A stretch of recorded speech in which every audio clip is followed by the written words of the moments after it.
The global economy is holding its breath, not over a spider, but over a looming Supreme Court decision that could shake the world. The case centers on President Trump's divisive tariffs, which have upended international trade and left businesses and consumers scrambling.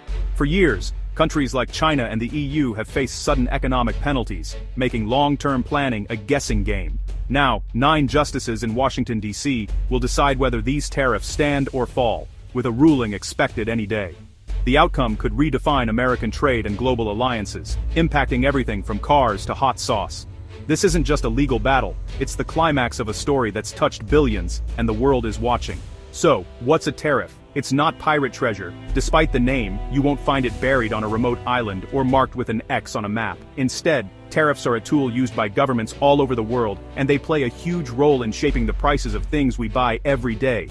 At its core, a tariff is a tax on imported goods. When products cross a border into the US, the government can charge a fee, sometimes a little, sometimes a lot, before those goods hit store shelves. Imagine you're eyeing a sleek German car at your local dealership. The US government might slap on a tariff, making that car more expensive for American buyers. The idea? If foreign cars cost more, maybe you'll consider buying an American-made vehicle instead, keeping your dollars at home. Here's a real-world example. Let's say a South Korean washing machine costs $700. If the US adds a 25% tariff, the price jumps to $875. Suddenly that imported washer is pricier than the $800 American model sitting next to it. For many shoppers, that price difference is enough to sway their decision. The main goal behind tariffs is to protect US industries and jobs.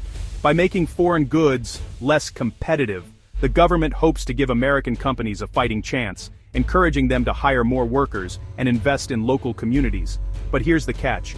The extra cost from tariffs doesn't just disappear. It gets passed along the supply chain, from importers to retailers, and finally, to you, the consumer. That means you might end up paying more for everything from cars and appliances to groceries and electronics. Supporters of tariffs argue they're a shield against unfair trade practices. They say tariffs help level the playing field, protect American jobs, and even bring manufacturing back to the US after years of factories moving overseas. But critics see things differently. They argue that tariffs raise prices for everyone, limit consumer choices, and can trigger trade wars. When other countries retaliate with their own tariffs, it can hurt American businesses that rely on exporting goods abroad, putting jobs at risk. Think of tariffs less like a wall and more like a toll booth on a busy highway. Every time a product crosses the border, someone has to pay, and often, it's American families who foot the bill in the end. The debate over tariffs is fierce and ongoing. Are they a form of economic self-defense, protecting our industries from unfair competition, or are they self-inflicted wounds that make life more expensive and complicated for everyone? There's no simple answer, and the stakes are high. Tariffs can shape entire industries, influence global relationships, and impact the cost of living for millions of people. This ongoing tug-of-war between protecting American jobs and keeping prices low is at the heart of today's trade crisis, and it's a debate that affects us all, whether we realize it or not. Why did Trump unleash a wave of tariffs? The administration claimed America was being exploited, especially by China. Accusations ranged from intellectual property theft to forced tech transfers and unfair subsidies. Tariffs became leverage, a way to force China to play fair. But allies like Canada and the EU were also hit, justified under national security, a claim many found absurd. The broader philosophy, America first. Trade was seen as a zero-sum game, and tariffs were the weapon to reverse deficits and bring jobs home. Old trade deals were scrapped or rewritten, like NAFTA's replacement, the USMCA. The message: the US would use its economic muscle to get better deals, even if it meant a global trade war. The world was put on notice. The rules had changed. Tariffs were meant to protect American industries and jobs, shielding them from foreign competition. But for many companies across the country, these policies brought a wave of higher costs and difficult decisions. Instead of a safety net, tariffs often felt like a new set of hurdles. Business owners found themselves squeezed between rising expenses and the pressure to keep prices competitive. Many had to rethink their entire supply chains, searching for alternatives that were often more expensive or less reliable.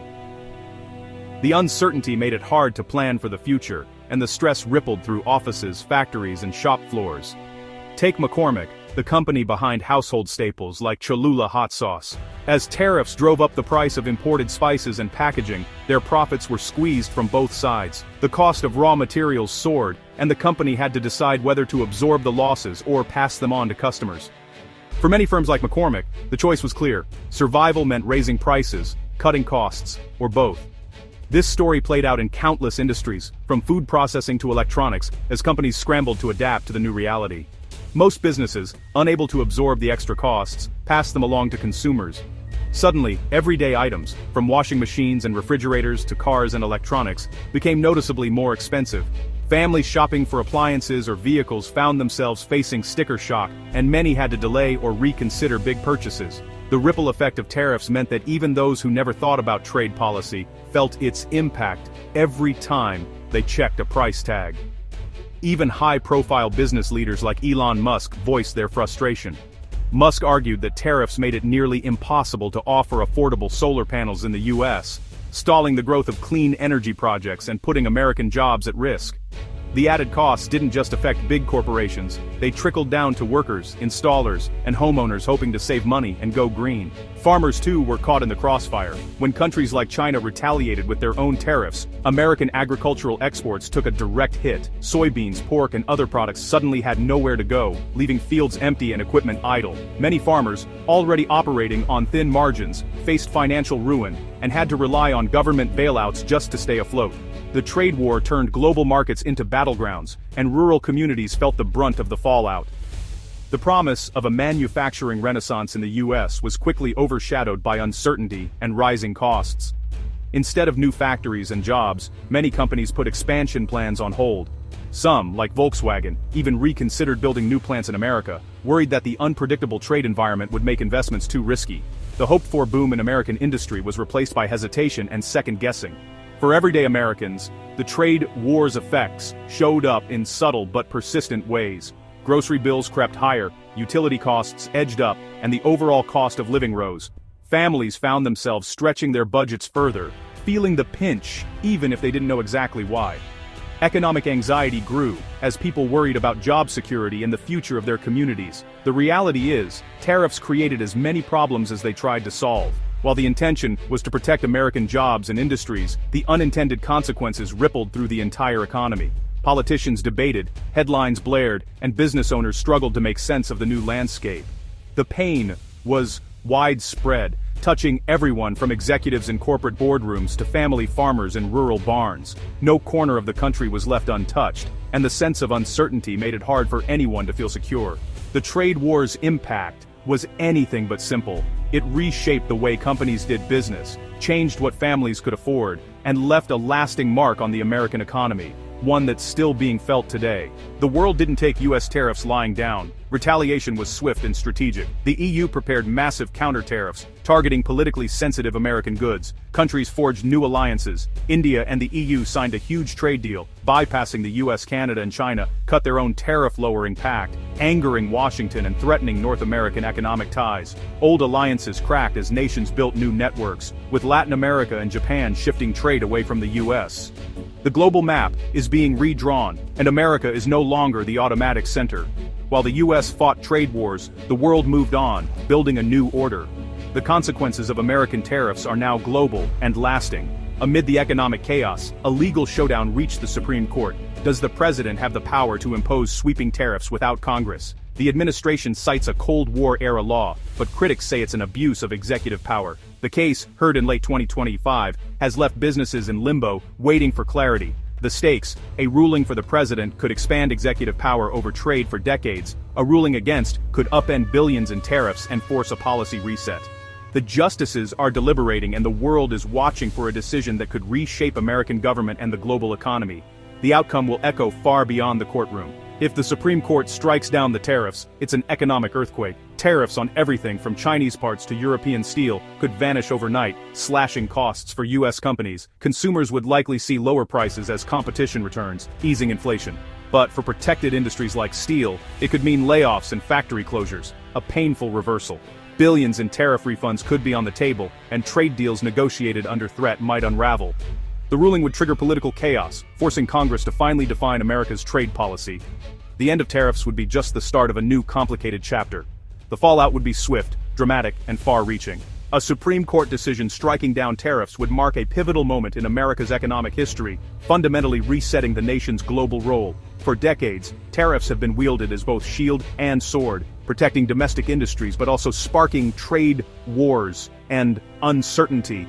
If the court rules against them, it would send a powerful signal to the world. The US is ready to embrace a new era of open markets and international cooperation.